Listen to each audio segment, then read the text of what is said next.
ಹೋಗ್ಬೇಕು, ನಾನಿನ್ನ ರೆಡಿ ಆಗ್ಬೇಕು. ಆದ್ರೂ ಕೂಡ ನಾನು ಸಂತೋಷನನ್ನ ಅದೆಷ್ಟು ದಿನದಿಂದ ಮನಸಾರ ಪ್ರೀತಿ ಮಾಡ್ತಾ ಇದ್ದೀನಿ. ಆದ್ರೆ ಆ ಸಂತೋಷ ನನ್ನ ಪ್ರೀತಿಯನ್ನ ಒಪ್ಪಿಕೊಳ್ತಾನೆ ಇಲ್ಲ.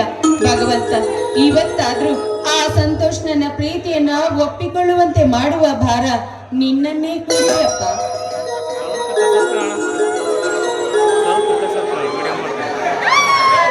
ಏನಮ್ಮ ತಂಗಿ,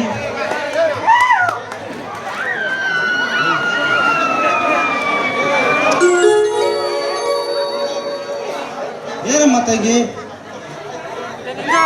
ದೇವ್ರ ಹತ್ರ ಏನು ಬೇಡಿಕೊಂಡಮ್ಮ? ಅಣ್ಣ, ನಿನ್ನ ವಿದ್ಯಾಭ್ಯಾಸ ಎಲ್ಲಿಗೆ ಮುಗೀತು? ಅಣ್ಣ, ಇನ್ನು ವಿದ್ಯಾಭ್ಯಾಸ ನಡೆದಿದೆ ಅಣ್ಣ. ಇನ್ನು ಪರೀಕ್ಷೆ ಬೇರೆ ಹತ್ರ ಬರ್ತಾ ಇದೆ. ನೋಡೋಣ, ಇವತ್ತು ಪವಿತ್ರ ರಕ್ಷಾ ಬಂಧನ ಹಬ್ಬ. ನಾನು ನಿನ್ನ ಕೈಗೆ ರಾಖಿ ಕಟ್ತೀನಿ, ಆಯ್ತಾ?